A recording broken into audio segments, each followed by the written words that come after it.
Hello and welcome back to episode 8 of the PompeyCast. Today we're back in the garden as the weather's got nice again. How are you doing today, Dad? Not too bad, my friend.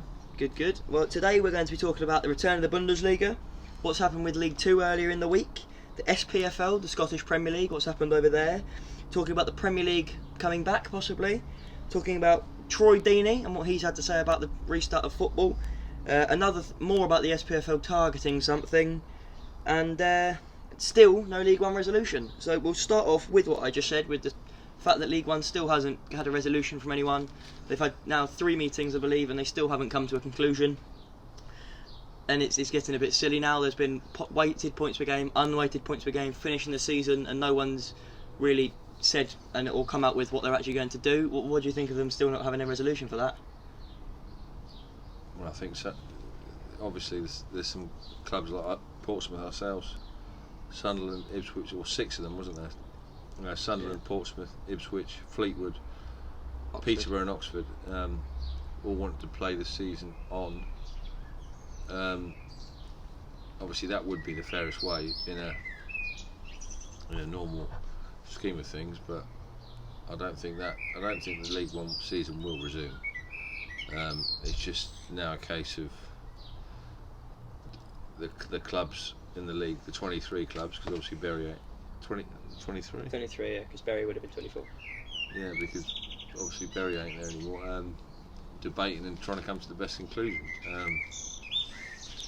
But I don't agree with some of the scenarios, like Wickham going from 8th to 3rd. Sorry, was it 8th to 3rd or 8th to 4th? 8, yeah, because of weighted points per game. It was 8th to 3rd, wasn't it?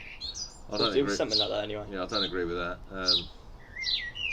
But it's hard to call, because obviously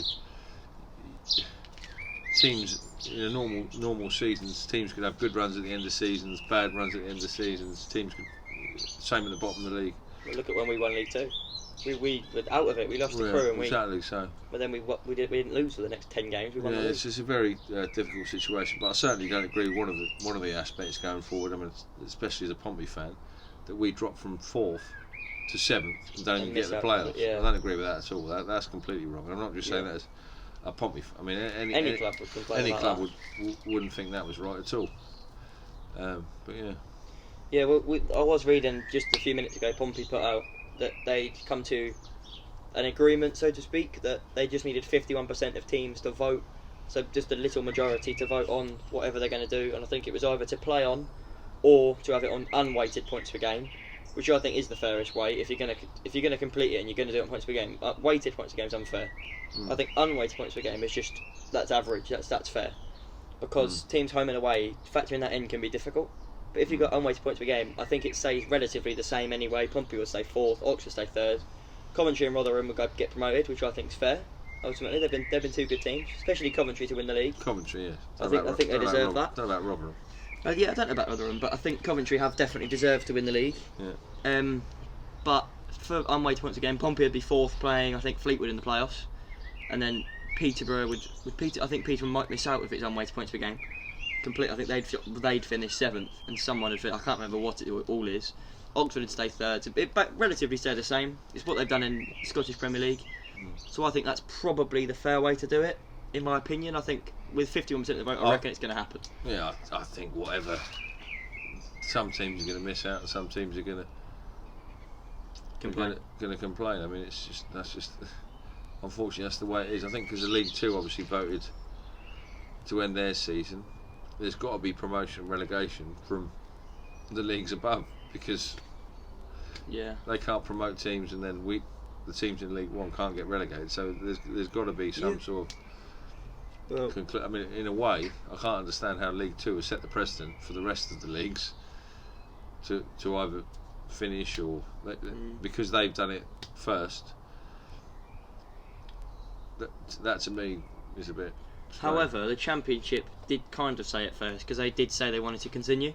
They said they wanted to play on I think most clubs agreed they want to play on, but it's easier for teams in the Championship because there's a lot more money there. Whereas League 1 and 2 don't have a lot of money involved. However, as you've talked about League 2, we'll move on there now, and what has happened there. Swindon have been crowned champions with Crewe and Plymouth promoted. They're hoping to get playoffs done as well in the future, which is the same as would happen with unweighted points per game in League 1. They've gone for the unweighted points per game, which I think as well is fair. However, there was a very kind of it was uproar about one of the things they said, that the team bottom of the league would not be relegated. Ooh, got something in my eye. That the team bottom of the league would not be relegated, but that's a bit weird because they still want League One to relegate teams. So they're going to let promotion happen and let League One relegate teams. However, if they don't send any teams down, that means the National League can't send any up. Of course. And I think that's quite unfair on the teams in the National League, especially Barrow, who are top. How many teams usually go down from two? But Bury count as one of them, the same as they do in League One. Okay. Yeah, so not relegating that team, I think, is a bit unfair. Yeah, I think that's unfair as well. I mean, you've got to have relegation if you're going to do these leagues, like they say, promotion, relegation. If they're going to, that's got to happen.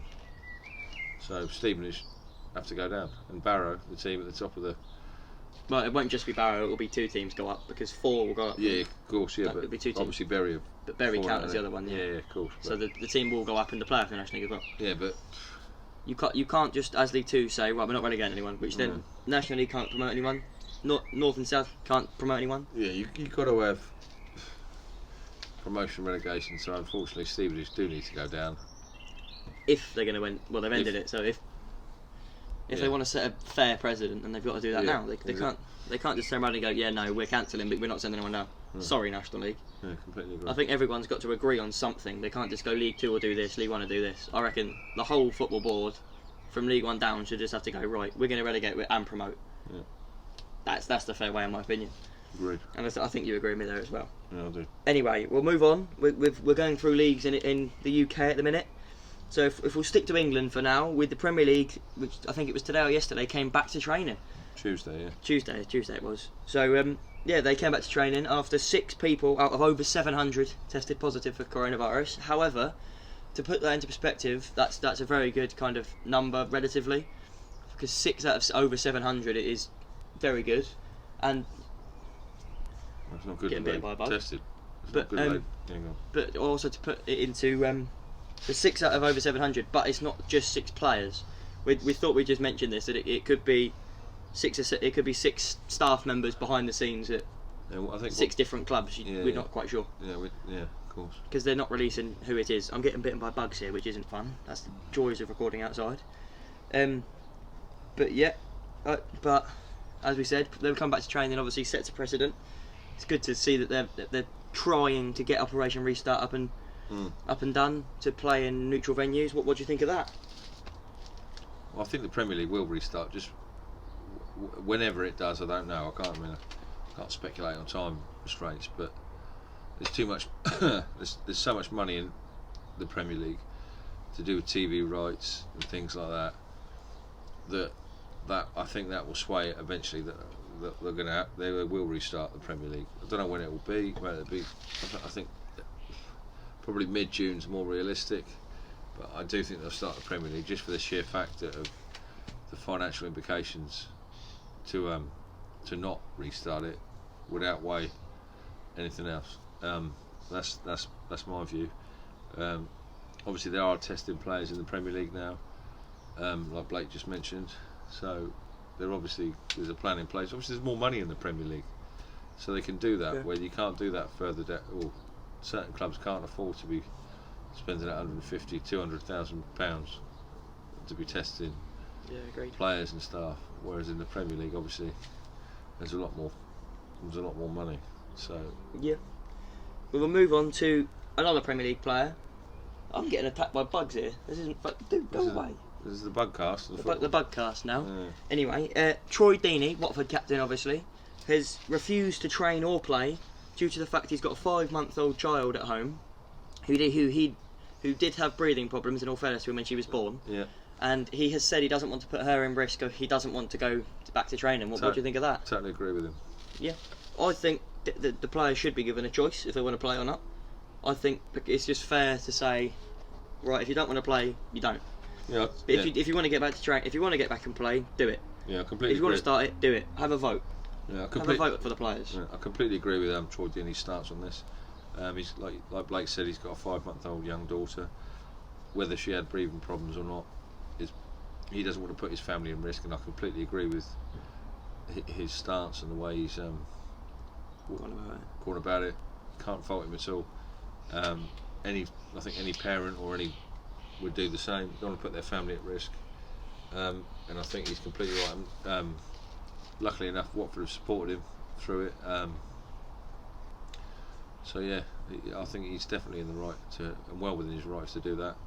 And I think any parent or family would do the same. Yeah, but as I just said, I think. Would you agree with me in saying that the players should be given a choice whether they should be allowed to play or not? Yeah, completely agree with that. I mean, I think N'Golo Kante at Chelsea is another one that didn't want to come back to training. I think he has come back now, though, hasn't he? No, he has. I think maybe he came back Tuesday.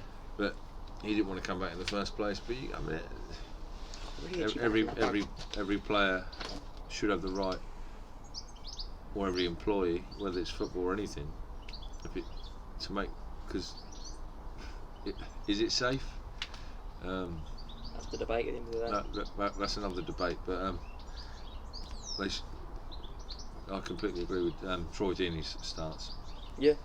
Anyway, we'll now move on once again, as Dad's talking really slowly and as if he's really, really in pain. We're going to move on to Scottish football. In pain? You're talking like this. Oh, sorry. Sorry. But he's clearly a bit upset the football's still not come back. Well, yeah, it's quite depressing to be fair. Yeah. Well, we'll move on, and we'll now talk about the SPFL, Scottish Premier League, being cancelled midweek, and Celtic being given the 9 in a row, which people will obviously argue that it's technically not 9 in a row, it's 8.5, and also the fact that they didn't really have a challenge for 6 of those years. But we're not going to get into a political argument here, because Rangers were obviously not in the league for 4 or 5 years, and then when they did come back they were close, and this year they were the closest. But we're not going to get into that argument. We're just going to talk about the fact that Hearts have been relegated, and they're now going to try and take legal action on the Scottish FA. What are your opinions on them trying to get some compensation or try and getting that overturned? I think you're going to find this a lot in leagues that are not just the Scottish League, but any league that's relegating clubs and the season hasn't been finished. So there will be a precedent set for this, where clubs will try and fight it through legal action or the courts or whatever. But unfortunately, these are unprecedented times. So sometimes you've got to find some sort of fair balance. And unfortunately, Hearts were bottom of the league. They hadn't won many games. However, they were only 4 points off the playoff. So you can argue the fact that there's 24 points you have to play for. They were only 4 points off. Yeah, but you can say that in any league. Yeah, I'm not disagreeing. I'm just saying that there is definitely an argument to be had. They could have survived. Yeah, but there'd be an argument. Well, they beat Hibs away.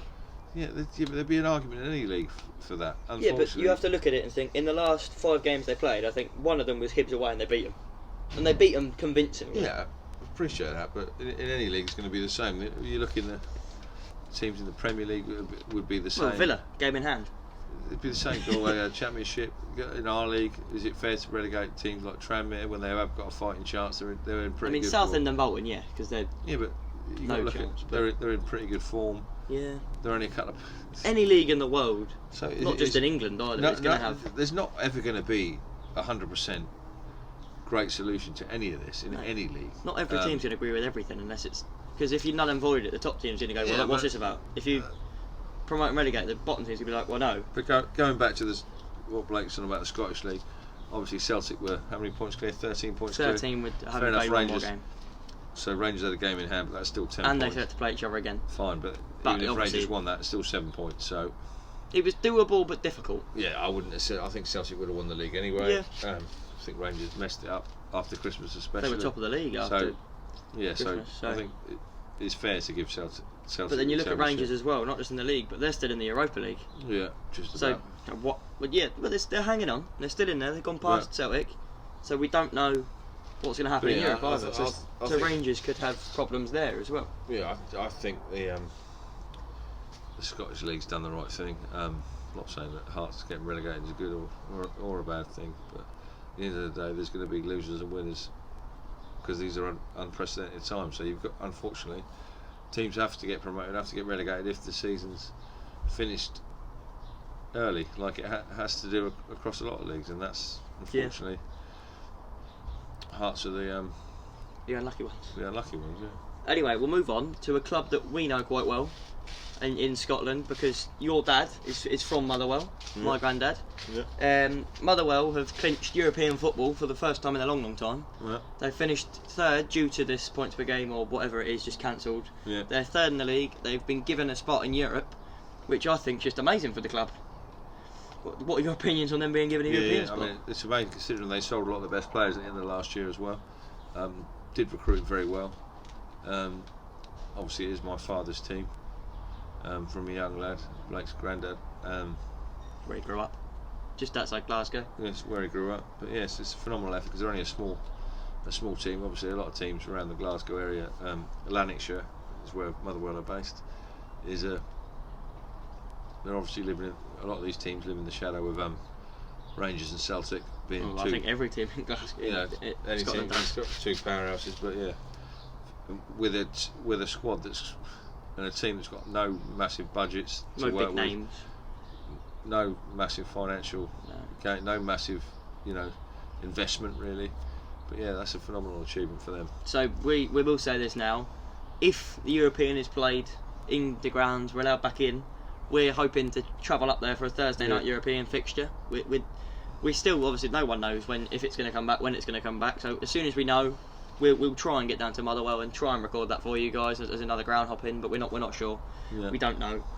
Simply, it's difficult to predict what the videos we can do, because ultimately everything's up in arms at the minute. No one knows. I could say we're going to go here, but for all we know, that ground could not be there. The club could go bust. We don't know. Very true. But anyway, the final thing I think we're going to talk about in this video is the return of the Bundesliga.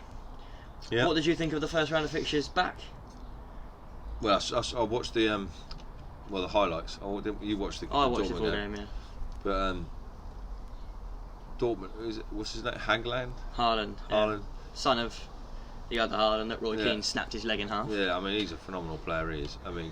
I think he's 12 games at RB Leipzig, was it? Or RB Salzburg? It was one of them. Salzburg, he played for in Austria. He scored 12 and 12. And he scored 31 and 31 or something like that. Yeah, I mean, he's come to Dortmund, he scored 12 and 12. Yeah, I mean, he won't be, in my opinion, someone's going to snap him up, whether it's the Premier League, Real Madrid or Liverpool, Barcelona, someone will have him, because he's different class.